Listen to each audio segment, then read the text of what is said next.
নমস্কার, আমি সঙ্গমিত্রা। আমার এই সহজ রান্না চ্যানেলে আপনাদের সবাইকে স্বাগত। আজ আমি রান্না করছি চটজলদি চিকেনের ঝোল। আপনাদের হাতে যখন সময় কম থাকবে, আপনারা খুব কম সময়েই বানিয়ে নিতে পারেন এই চটজলদি চিকেনের ঝোল। খেতে কিন্তু অসাধারণ লাগে। আপনাদের যদি এই রেসিপিটি ভালো লাগে তাহলে লাইক এবং শেয়ার করবেন, আর রেসিপিটি কেমন হয়েছে অবশ্যই কমেন্ট করে জানাবেন। আরও নতুন নতুন রেসিপি পাবার জন্য চ্যানেলটিকে সাবস্ক্রাইব করবেন। ধন্যবাদ। প্রথমেই চিকেনটাকে সমস্ত উপকরণ দিয়ে ভালো করে মেখে নেব। এখানে আমি 500 গ্রাম দেশি মুরগির চিকেন নিয়েছি। প্রথমে এর মধ্যে দিয়ে দেব একটা তেজপাতা, দিয়ে দেব একটা মাঝারি সাইজের পেঁয়াজটাকে আমি একটু বড় বড় করে কেটে নিয়েছি। দিয়ে দেব 2 বড় চামচ টক দই,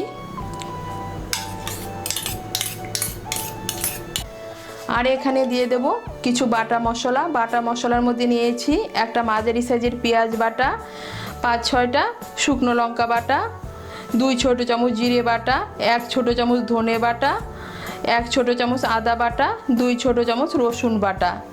এই বাটা মশলাগুলো আমি এখন এর মধ্যে দিয়ে দেব।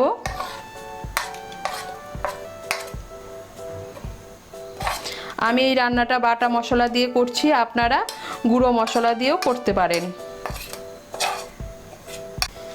এর মধ্যে দিয়ে দেব নুন,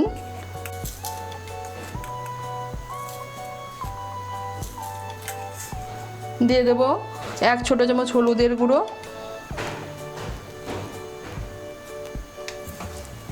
আর দিয়ে দেব 1 বড় চামচ সর্ষের তেল। এখন সমস্ত উপকরণগুলোকে চিকেনের সঙ্গে আমি ভালো করে মেখে নেব। মাখাটা যত ভালো হবে চিকেনের টেস্টটা কিন্তু তত ভালো হবে। এই দেখুন, চিকেনটাকে আমি 5-6 মিনিট ভালো করে সমস্ত মশলা দিয়ে মেখে নিয়েছি। এখন আমি চলে যাব রান্নায়। রান্নাটা আমি প্রেসার কুকারে করব। প্রথমে দিয়ে দিচ্ছি সর্ষের তেল। আমি দিয়ে দিচ্ছি 1 বড় চামচ সর্ষের তেল। তেলটা গরম হলে এর মধ্যে দিয়ে দেব গোটা গরম মশলা ফোড়ন। গোটা গরম মশলার মধ্যে নিয়েছি 3টে এলাচ, 3টে লবঙ্গ আর 1 টুকরো দারচিনি। এলাচগুলোকে আমি একটু থেতো করে নিয়েছি। ফোড়নটা দিয়ে একটু নাড়াচাড়া করে নিয়ে এর মধ্যে দিয়ে দেব কেটে রাখা আলু। আমি একটা বড় সাইজের আলু নিয়েছি। আলুটাকে আমি 4 ফালি করে নিয়েছি।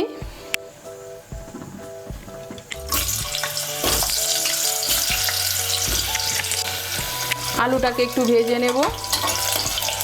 এই দেখুন, আলুটাকে ভেজে নিয়েছি। এখন এর মধ্যে আমি দিয়ে দেব সমস্ত মশলা দিয়ে মেখে রাখা চিকেনটা।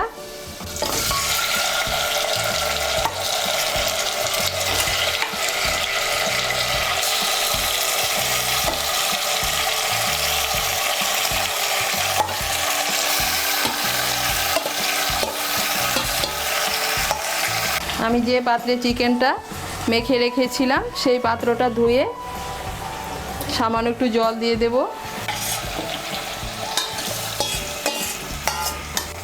এর মধ্যে দিয়ে দিচ্ছি 3টে গোটা রসুন। এখন চিকেনটাকে ভালো করে তেলের সঙ্গে মিশিয়ে নেব। মিশিয়ে নিয়ে আঁচটাকে বাড়িয়ে চিকেনটাকে আমি ভালো করে কষিয়ে নেব। এই দেখুন, চিকেনটাকে কষিয়ে নিচ্ছি প্রেসার কুকারের মধ্যেই। প্রায় কষানো হয়ে গিয়েছে, আর একটু ভালো করে কষিয়ে নেব। এই দেখুন, চিকেনটাকে আমি ভালো করে কষিয়ে নিয়েছি। চিকেনের থেকে এই দেখুন তেল ছেড়ে দিয়েছে, তার মানে চিকেনটা ভালো করে কষানো হয়ে গিয়েছে। এখন এর মধ্যে দিয়ে দেব সামান্য একটু চিনি। চিনিটাকে মিশিয়ে নেব। মিশিয়ে নিয়েছি। এখন এর মধ্যে দিয়ে দেব জল। আপনারা যেরকম ঝোল খাবেন সেই অনুযায়ী জল দেবেন। আমি এর মধ্যে 1 কাপ আর হাফ কাপ গরম জল দিচ্ছি।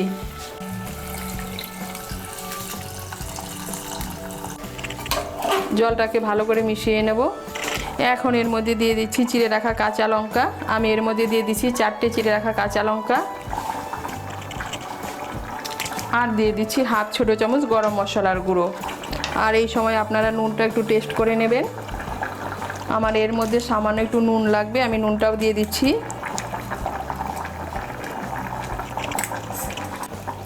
গরম মশলার গুঁড়োটাকে ভালো করে মিশিয়ে নেব। গরম মশলার গুঁড়োটাকে ভালো করে মিশিয়ে নিয়েছি। এখন প্রেসার কুকারের ঢাকনাটা বন্ধ করে দেব। এখন গ্যাসের আঁচটাকে বাড়িয়ে দিয়ে প্রেসার কুকারের একটা সিটি দেওয়া পর্যন্ত অপেক্ষা করব।